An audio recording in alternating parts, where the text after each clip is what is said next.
Alien spaceship आकर एक लड़के और एक लड़की को अपने साथ ले जाता है। ऐसे ही एलियन पहले भी बहुत सारे लोगों को अपने साथ ले जा चुके थे। अब वो लड़की लड़का कौन थे और एलियंस उन लोगों को क्यों लेकर गए। अब इसी के साथ मूवी फ्लैशबैक में चली जाती है, जहाँ पर हम एक टीवी को देखते हैं जिस पर एक प्रोग्राम चल रहा था और ये ब्लैक एंड व्हाइट होता है। तो यहाँ पर हम ये जान पाते हैं कि ये टाइम आज से काफी सालों पहले का है। फिर आहिस्ता आहिस्ता सीन टीवी के बिल्कुल अंदर चला जाता है, जहाँ हम न्यू मैक्सिको के एक स्कूल को देखते हैं और आज यहाँ पर एक बास्केटबॉल का मैच होने वाला है। यहीं पर हम एक लड़के को देखते हैं जिसका नाम होता है एवरेट और वो सभी लोगों की हेल्प कर रहा है ताकि वो मैच अच्छे से हो जाए। एवरेट तकरीबन 18 सालों का है और ये इसी शहर की लोकल रेडियो स्टेशन का डीजे होता है और एवरेट ने इसी स्कूल में पढ़ा होता है, इसीलिए वो यहाँ पर आया है सबकी हेल्प करने के लिए। एवरेट के साथ साथ यहाँ पर और भी बहुत सारे लोग आए हुए हैं जो इस मैच को करवाने के लिए सबकी हेल्प कर रहे हैं, क्योंकि इस मैच को देखने के लिए आज सिटी के सारे लोग आने वाले हैं। और तभी एवरेट अपनी एक फ्रेंड से मिलता है जिसका नाम फे होता है और फे ने रिसेंटली एक नया टेप रिकॉर्डर लिया है, इसीलिए वो उसे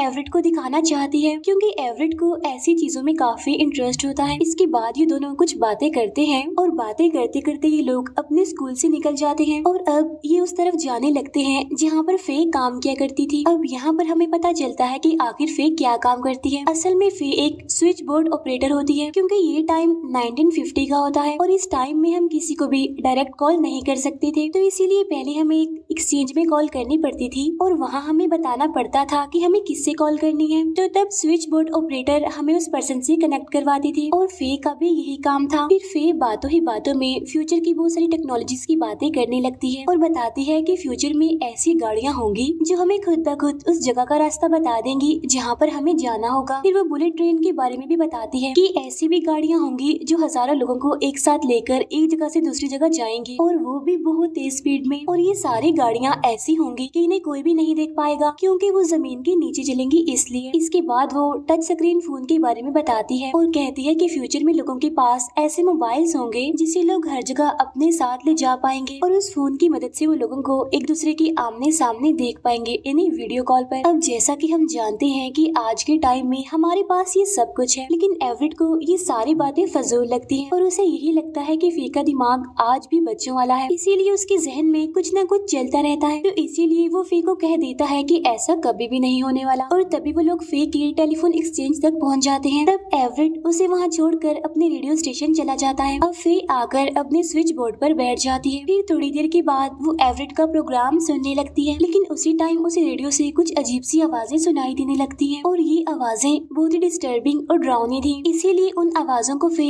बिल्कुल भी नहीं समझ पाती। साथ साथ उसे ये बात भी समझ नहीं आती कि इस टाइम रेडियो पर आखिरी आवाज कैसे आ रही है। तो इसीलिए इस चीज को समझने के लिए वो एवरेट को कॉल करती है और वो एवरेट से पूछती है, क्या तुमने वो अजीब आवाज सुनी है? जिस पर एवरेट कहता है कि नहीं, मैंने तो ऐसी कोई आवाज नहीं सुनी। तो फे उसे बताती है कि अभी एक आवाज आई थी जो बहुत डिस्टर्बिंग और भयानक थी। तब उसकी बातें सुनकर एवरेट कहता है कि अगर मेरी रेडियो फ्रिक्वेंसी से वो आवाज आई है तो मशीन में वो आवाज जरूर रिकॉर्ड हुई होगी। और जब एवरेट चेक करता है तो उसे पता चलता है कि सच में एक भयानक आवाज आई थी, लेकिन उसे भी इस आवाज के बारे में कुछ भी पता नहीं होता। एवरेट सोचता है कि अगर इस आवाज को मैंने नहीं सुना तो किसी न किसी ने तो जरूर सुना होगा। तब एवरेट इस प्रोग्राम को सुनने वाले सभी लोगों से कहता है कि मैं अभी एक ऑडियो प्ले करने जा रहा हूँ। अगर आप में से किसी ने भी पहले इस आवाज को सुना है तो काइंडली हमसे कांटेक्ट करें और हमें बताएं कि आखिरी आवाज कैसी है और किसकी है, और ये भी कि आखिरी आवाज क्या है। तब इतना कहते ही एवरेट इस आवाज की ब्रॉडकास्ट कर देता है। तब ब्रॉडकास्ट के थोड़े टाइम बाद फे को एक आदमी का कॉल आता है और वो कहता है कि मैं इस आवाज को पहचानता हूँ। तब ये सुनते ही फे इस कॉल को ट्रांसफर कर देती है एवरेट के पास और जब एवरेट उस आदमी से बात करता है तो वो आदमी उसे बताता है कि मैं पहले आर्मी में था, लेकिन फिर अचानक एक दिन हमारे पास कुछ लोग आए और वो हमसे कहने लगे कि हम तुम लोगों को एक सीक्रेट मिशन देने वाले हैं और जब ये मिशन कंप्लीट हो जाएगा तो तुम फ्यूचर में भी इस बात को कभी भी किसी को नहीं बताओगे। इसके बाद वो लोग हमें एक नई जगह पर लेकर गए और हमें काम दिया गया एक काफी बड़े डिश को खोदने का, लेकिन ये डिश 4 साइडेड होना चाहिए था। फिर हम काफी देर तक उस डिश को खोदते रहे और हमें वहाँ पर एक काफी बड़ी मशीन मिली और वो जो सारे लोग थे जो हमें इस मिशन पर लेकर आए थे वो इस मशीन को लेकर बहुत सीरियस थे। ना तो वो हमें इस मशीन को देखने देते थे और ना ही इस मशीन पर कोई भी निशान लगने देना चाहते थे। इसके बाद हम ऐसे ही वहाँ पर पर काम करते रहे और वहाँ पर हमने घर भी बनाए, विंडोज भी बनाए, छतें भी बनाई और फिर जैसे ही उनका मिशन कंप्लीट हो गया तो वो हमें जल्दी जल्दी वापस भेजने लगे। लेकिन जब हम वहाँ से आने लगे तभी हमें वहाँ पर ये भयानक आवाजें सुनाई देने लगी। ये आवाजें बहुत ही क्रीपी और बहुत डरावनी थी और उस टाइम तो हम कुछ भी समझ नहीं पा रही थी कि आखिर ये आवाजें आ कहाँ से रही हैं। अब कुछ लोगों का कहना था कि ये आवाजें जमीन के नीचे से आ रही हैं, तो कुछ का कहना था कि ये आवाजें जमीन के ऊपर से आ रही हैं। इसके बाद हम सभी लोग अपने अपने घर वापस आ गए। लेकिन घर आने की थोड़े ही दिनों बाद मैं बहुत बीमार हो गया और फिर मुझे मेरी बीमारी की वजह पता चल गई और मेरी बीमारी की वजह बहुत ज्यादा रेडिएशन थी। इसके बाद मैंने अपने बाकी साथियों से बात करने की कोशिश की तो मुझे पता चला कि वो सारे लोग भी ठीक नहीं हैं, बल्कि वो भी बीमार हैं। और साथ साथ मुझे ये भी पता चला कि उनमें से बहुत सारे लोग मारे भी जा चुके हैं और कुछ लोग मरने के बहुत करीब हैं। लेकिन हम में से एक आदमी ऐसा भी था जिसने वापस आने के बाद रेडियो में काम करना शुरू कर दिया और उसने इस आवाज को ढूंढने के लिए अपनी तलाश जारी रखी और वो इस आड़ में रहने लगा कि जब कभी भी उसे ये आवाज सुनाई देने लगे तो वो इसे रिकॉर्ड कर ले।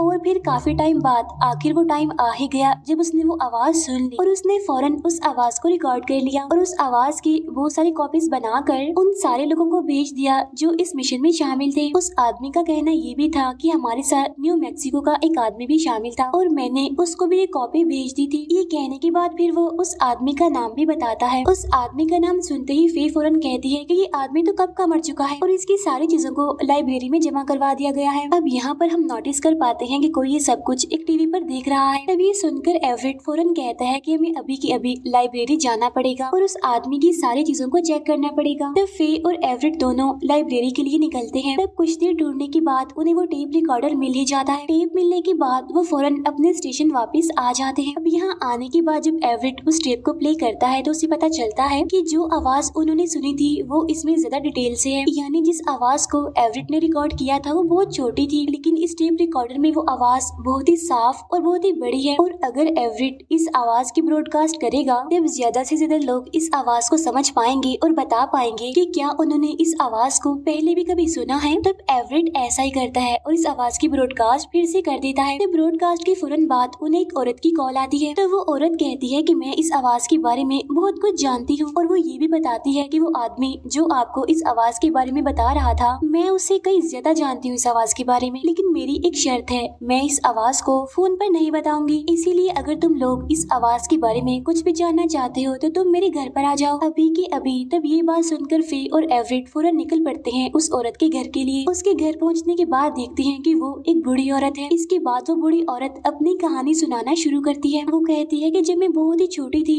तभी शहर में एक हादसा हुआ था। एक पूरी की पूरी ट्रेन गायब हो गई थी जिसमें थाउजेंड्स की तादाद में लोग थे, लेकिन कोई भी इस बात को समझ नहीं पाया कि आखिर वो ट्रेन गई तो गई कहाँ। और लोग काफी टाइम तक उस ट्रेन को ढूंढते रहे, लेकिन इतनी कोशिशों के बाद भी किसी को वो ट्रेन नहीं मिली। फिर कुछ टाइम बाद झाड़ियों में लोगों को एक बूढ़ी औरत मिली और उस औरत का कहना था कि मैं भी उस ट्रेन के अंदर ही थी और ट्रेन के गायब होने से कुछ टाइम पहले मैं उस ट्रेन से कूद गई थी।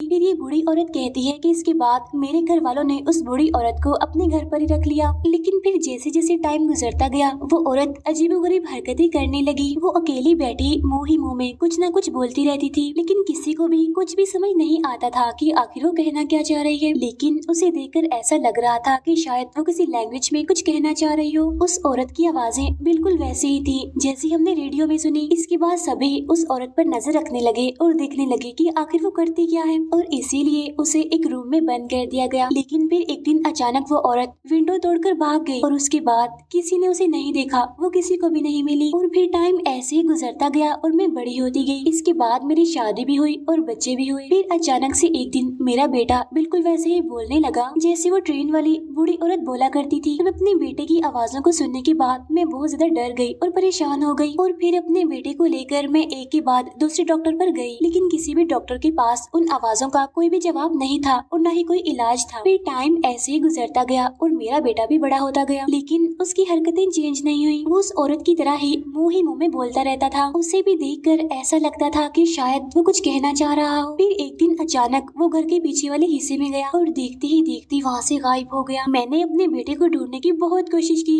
लेकिन वो मुझे कहीं पर भी नहीं मिला। लेकिन फिर मुझे मेरे बेटे के पैरों के निशान मिले और जब मैंने उन निशानों का पीछा किया तो मुझे वहाँ पर एक मिस्टीरियस चीज चीज देखने को मिली। मैंने देखा कि थोड़ी दूर तक वो पैरों के निशान गए थे, लेकिन अचानक से निशान गायब भी हो गए थे और उन निशानों को देखकर ऐसा लग रहा था कि मेरा बेटा अचानक ही गायब हो गया हो, यानी अचानक से उसे कोई ले गया हो। और तभी से आज तक मैं अपने बेटे को ढूंढ रही हूँ, लेकिन वो मुझे कभी भी नहीं मिला। ये सारी कहानी सुनाने के बाद वो औरत कहती है कि मुझे लगता है कि मेरे बेटे को एलियंस उठा कर ले गए हैं। तब एलियंस की बातें सुनकर एवरेट को लगता है कि शायद इस औरत की मेंटल स्टेट खराब है, इसीलिए वो फे को वहाँ से लेकर वापस आ जाता है। तो वापस आते ही फे के पास उसकी बहन की कॉल आती है। उसकी सिस्टर उसे बताती है कि हमें आसमान में कोई अजीब सी चीज दिखाई दे रही है। फे जैसे ये बात सुनती है वो इस बारे में एवरेट को बताती है। तभी सुनकर एवरेट कहता है कि हमें अभी के अभी वहाँ पर जाना पड़ेगा और देखना पड़ेगा कि आखिर वो आसमान वाली चीज क्या है। तभी इन दोनों को वहाँ पर एक गाड़ी मिलती है और ये दोनों उस गाड़ी में लिफ्ट लेकर वहाँ से जाने लगते हैं। तभी हम देखते हैं कि इस गाड़ी में एक हस्बैंड वाइफ होते हैं। फिर ये लोग वहाँ से आगे बढ़ने लगते हैं, लेकिन तभी रास्ते में एवरेट उस टेप को प्ले कर देता है जिसमें से वो अजीब सी आवाजें निकलने लगती हैं।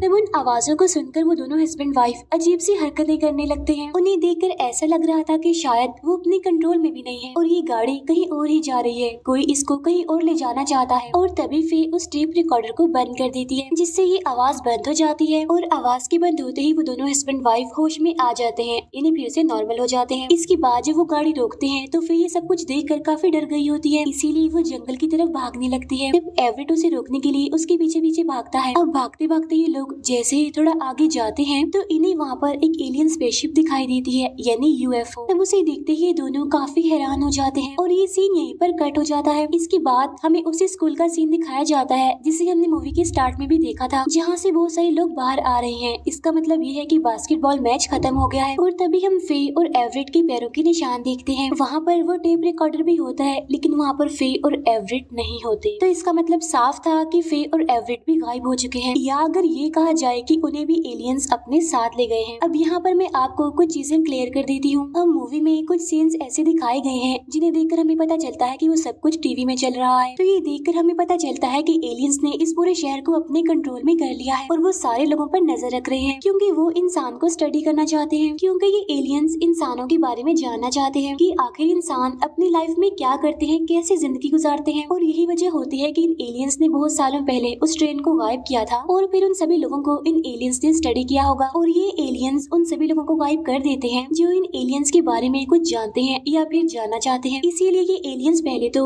लोगों को हिप्नोटाइज करते हैं और उसके बाद सही टाइम आने पर लोगों को गायब कर लेते हैं, जैसे उस बूढ़ी औरत के साथ हुआ जो ट्रेन से गायब हो गई थी। पहले तो उसे हिप्नोटाइज किया और फिर अचानक से उसे गायब कर लिया। अब इन एलियंस ने रे और एवरेट के साथ भी कुछ ऐसा ही किया, यानी जब वो लोग उस कपल के साथ गाड़ी में बैठी थी तो एलियंस ने उस कपल को हिप्नोटाइज किया और हिप्नोटाइज करने के बाद उन्हें जंगल में ले आए। फिर उन एलियंस ने फे और एवरेट को जंगल में अपने पास बुलाकर गायब कर लिया, क्योंकि ये दोनों उन एलियंस के बारे में बहुत कुछ जान चुके थे इसलिए। और इसी के साथ ही ये मूवी यहीं पर एंड हो जाती है। Thank you for watching.